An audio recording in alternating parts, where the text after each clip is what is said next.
Hello viewers, back to my channel. আজ আপনাদের তৈরি করে দেখাবো কচু দিয়ে একটি চমৎকার রেসিপি, আর সেটি হলো কচুর ভুনা। অল্প উপকরণ আর অল্প সময়ে তৈরি এই রেসিপিটি খেতে হবে দুর্দান্ত। আশা করছি রেসিপিটি আপনাদের খুব ভালো লাগবে। চলুন তাহলে দেখা যাক কি করে তৈরি করব। ভুনা করার জন্য আমি এখানে একটা কচুকে চাকচাক করে কেটে ভালোভাবে ধুয়ে নিয়েছি এবং কচুর গায়ে যাতে মশলাটা খুব ভালোভাবে লাগে সেজন্য উপর থেকে হালকা করে কেটে নিয়েছি। আমি এখন কচুগুলোকে ভাপ না দিয়ে সরাসরি ভেজে নেব। ভাজার জন্য আমি এখানে নিচ্ছি হাফ চা চামচ লবণ এবং হাফ চা চামচ হলুদ গুঁড়ো। আমি যে কচুটা নিয়েছি এই কচুটাকে নারকেলি কচু বলা হয়। এই কচুটা খেতে একটু মিষ্টি মিষ্টি হয় এবং চুলকাবারও কোনো ভয় থাকে না। এ ধরনের কচু আজকাল সব বাজারেই পাওয়া যায়, আপনারা শুধু একটু জিজ্ঞেস করে কিনে নেবেন।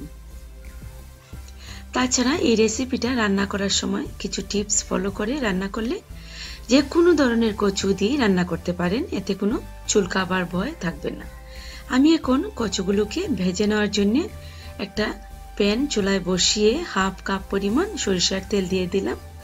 এই সরিষার তেল দিয়ে কচুটা ভাজলে সে যে ধরনের কচুই হোক না কেন তাতে চুলকাবার আশঙ্কা অনেকটাই কমে যাবে। এটাকে একটা টিপস হিসেবে আপনারা নিতে পারেন। কচুতে যথেষ্ট পরিমাণ আয়রন আছে, এই আয়রনটা শরীরের জন্য খুব দরকার। আর কচুগুলো ভাপ দিলে জলের সাথে এর আয়রনের পরিমাণ অনেকটাই চলে যায়। আমি সেই জন্য কচুগুলোকে ভাপ দিইনি। তবে কচুটা সিদ্ধ হবে কি হবে না এ নিয়ে আপনাদের চিন্তার কোনো কারণ নেই।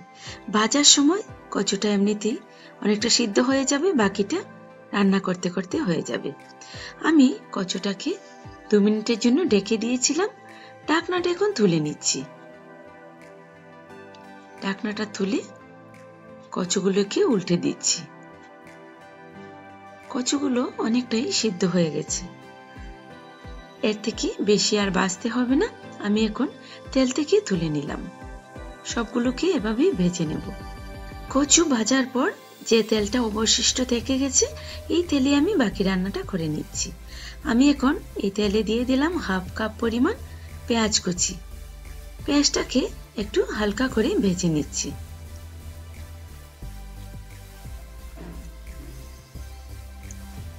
এই পর্যায়ে দিয়ে দিচ্ছি 2টা তেজপাতা। তেজপাতা আর পেঁয়াজটাকে আরো কিছুক্ষণ ভেজে নিচ্ছি।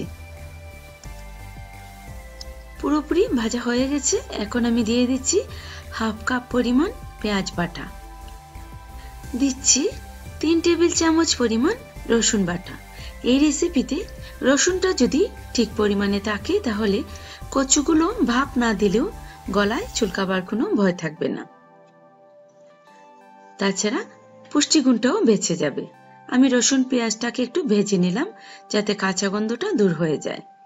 এখন দিয়ে দিচ্ছি হাফ চা চামচ পরিমাণ হলুদ গুঁড়ো, হাফ চা চামচ পরিমাণ মরিচ গুঁড়ো, হাফ চা চামচ পরিমাণ ধনে গুঁড়ো, 1 চা চামচ পরিমাণ জিরে গুঁড়ো এবং 1 চা চামচ পরিমাণ লবণ। লবণটা আপনারা আপনাদের স্বাদ মতো দিয়ে দিবেন।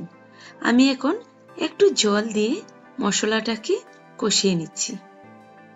পুরোটা রেসিপি করার জন্য আমি আগুনটাকে মিডিয়ামে রেখেছি। মশলা থেকে তেলটা যতক্ষণ না আলাদা হচ্ছে ততক্ষণ আমি কষিয়ে নেব।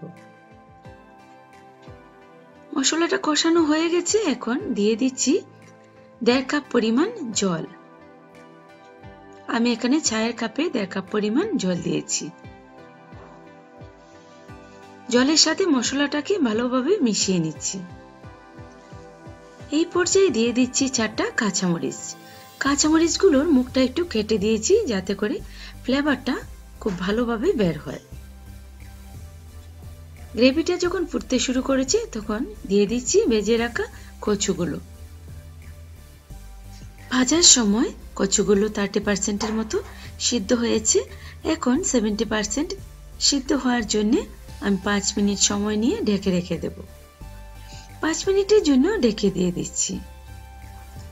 চলে এলাম 5 মিনিট পর। ঢাকনাটা তুলে নিচ্ছি। গ্রেভিটা অনেকটাই শুকিয়ে গেছে, তেলটাও উপরের দিকে ভেসে উঠেছে। আমি কচুগুলোকে আরেকবার উল্টে দিচ্ছি।